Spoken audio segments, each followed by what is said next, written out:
Welcome to my video on, it's going to be on ice. When ice is in water and the water all melts, or the ice all melts, what is left is a water level change. So what I've got is just your basic piece of ice here I made. I'm going to put it in here.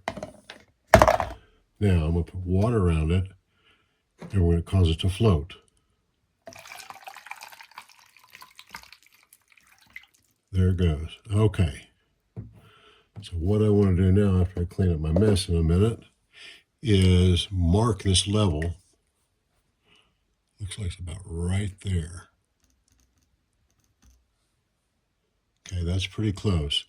Now what I'm going to do is I'm going to come back in a couple of hours, and I'm going to see if the level of the water changes. When this ice melts, you can clearly see there's ice up above the level of the water.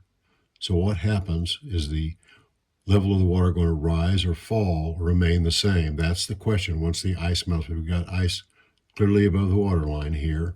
So let's see what happens. I'll come back in a couple hours and we'll see what happens.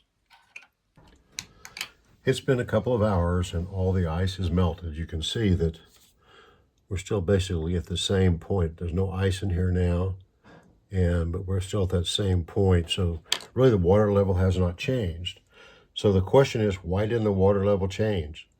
Some people think it could rise, some people think it could fall, some people think it could stay the same. Well, it looks to me like it stayed the same, give or take a millimeter, but we'll call it the same. So next I want to discuss why it stayed the same.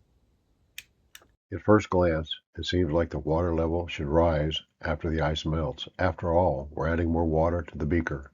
But that's not what happens. The reason is explained by a fundamental principle of physics known as Archimedes Principle. While the ice is floating, it pushes water out of the way. We say the ice displaces water. A floating object always displaces a quantity of water whose weight is exactly equal to the weight of the object itself. That displaced water establishes the water level before the ice even begins to melt. Now let's see what happens when the ice melts. The solid ice simply becomes liquid water.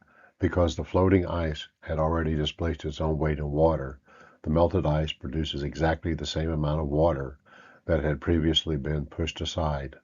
This displaced water and the melted ice are equal in weight. The meltwater simply replaces the water that was already displaced. As a result, the total water level remains exactly the same. That's why a floating ice cube can melt completely without causing the water level to rise.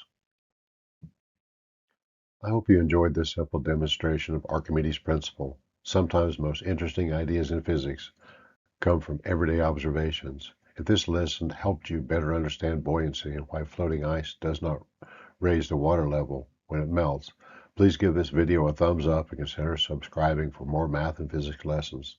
Thank you for watching, and I'll see you in the next lesson.